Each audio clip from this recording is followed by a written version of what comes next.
Olá, meu querido e minha querida. Tiago, capítulo 5, verso 7 em diante, diz assim a palavra do nosso Deus.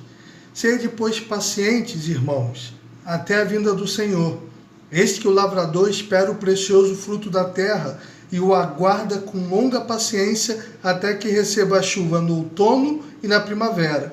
Sede vós também pacientes, fortalecei os vossos corações, porque a vinda do Senhor está próxima. Irmãos, não vos queixeis um contra os outros, a fim de que não sejais condenados. Contemplai o juiz que está à porta. Tomai, meus irmãos, os profetas que falaram em nome do Senhor por exemplo de aflição e paciência. Eis que temos por felizes os que sofrem. Ouvistes sobre a paciência de Jó, e vistes o fim que o Senhor lhe deu, porque o Senhor é muito compassivo e de terna misericórdia. Aqui Tiago usa bastante a palavra paciência, e para isso a gente precisa ir ao original no grego e entender o que paciência significa.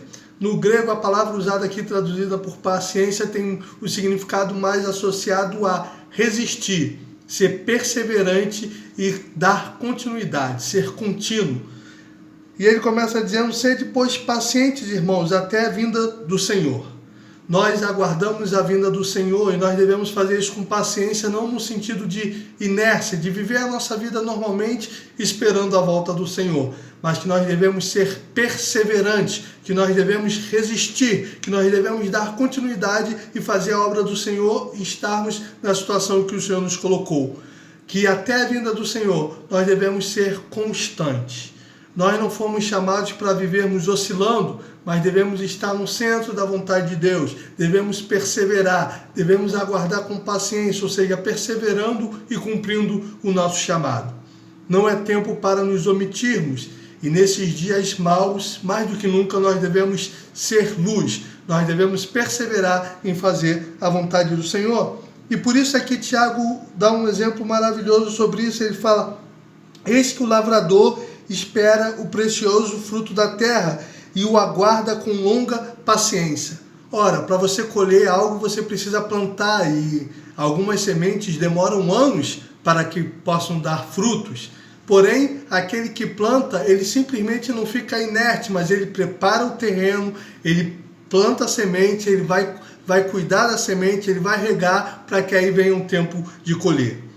Precisamos fazer a nossa parte, precisamos estar ativos na obra do Senhor, com paciência, sendo contínuo, perseverando, resistindo ao mal e fazendo aquilo que Deus nos chamou. Sede vós também pacientes e fortalecei o vosso coração, porque a vinda do Senhor está próxima. Devemos fortalecer o nosso coração, devemos apoiar o nosso coração na palavra do Senhor. Orando, lendo a palavra de Deus, nós vamos fortalecer o nosso ser espiritual, nós vamos estar fortalecidos para esperar com paciência a vinda do Senhor, para não desanimarmos, para não voltarmos atrás, para não ficarmos no meio do caminho, porque o Senhor Jesus disse, aquele que botou a mão no arado, que não olhe para trás. No versículo 10 ele diz, tomai, meus irmãos, os profetas que falaram em nome do Senhor, por exemplo, de aflição e paciência. Se você for ler a vida de Jeremias, de Isaías, Ezequiel e tantos profetas no Antigo Testamento, você vai ver que eles foram pacientes em meio às tribulações, às aflições, ou seja, eles foram perseverantes, eles continuaram cumprindo o chamado que o Senhor tinha confiado a eles, apesar de toda a perseguição, de toda a luta, de toda a adversidade, de todas as tristezas e lutas que eles enfrentaram. A oposição que Neemias enfrentou para reconstruir os muros de Jerusalém, Jeremias então foi odiado a ponto das pessoas da sua própria família conspirarem para matá-lo, mas eles continuaram perseverantes, cumprindo a vontade do Senhor.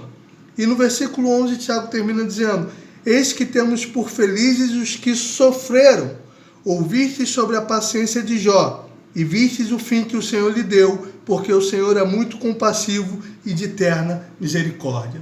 Jó é o maior exemplo de paciência na Bíblia, e veja que a paciência de Jó não foi uma paciência inerte ou indiferente, mas que Jó resistiu. Apesar de perder tudo como ele perdeu, apesar do conselho da sua esposa para amaldiçoar a Deus e morrer, apesar de todas as palavras duras dos seus amigos, Jó em nenhum momento murmura contra o Senhor ou abandona a sua fé ou volta atrás. É isso que nós precisamos nesses dias, perseverar, sermos contínuos, fazendo a obra do Senhor até que Ele venha. Toda a igreja primitiva viveu na expectativa da volta do Senhor e todo cristão é chamado para viver assim. Ah, Rafael, mas já se passaram 2000 anos e Jesus ainda não voltou. Mas nós não estaremos aqui vivos mais 1000 ou 2000 anos. Possa ser que para nós Jesus volte amanhã, semana que vem. Muitos irmãos, por exemplo, partiram diante dessa pandemia, vítimas de Covid-19, partiram para a glória, ainda novos. Nós não sabemos o momento da nossa partida e aquilo que deve motivar a nossa vida é a proximidade da vinda do Senhor. É sabermos que a qualquer momento Ele virá ou Ele nos chamará para um encontro com Ele e por isso devemos ser pacientes, ou seja, devemos resistir ao mal, devemos perseverar, devemos ser constantes. Que nesses dias tão adversos, que nós não venhamos nos afastar do propósito do Senhor para as nossas vidas, que não venhamos abandonar o nosso chamado.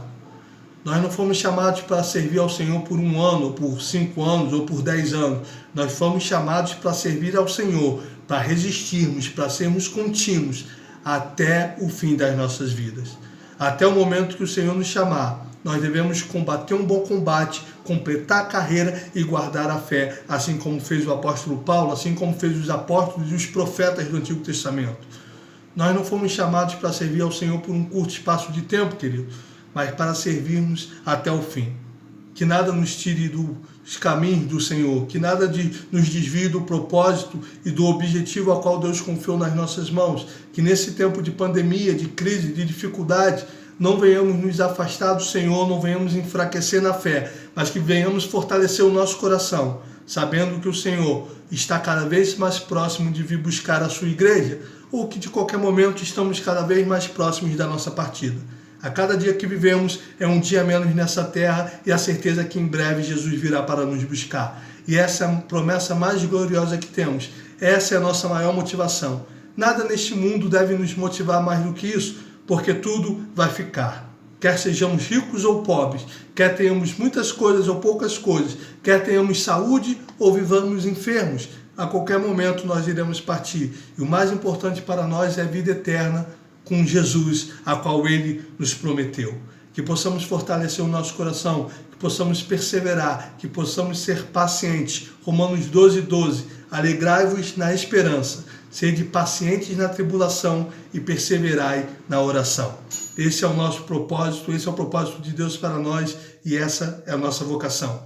Que Deus te abençoe, meu amado e minha amada, em nome de Jesus, e vamos perseverar, porque a recompensa é certa, porque o que prometeu é fiel para cumprir.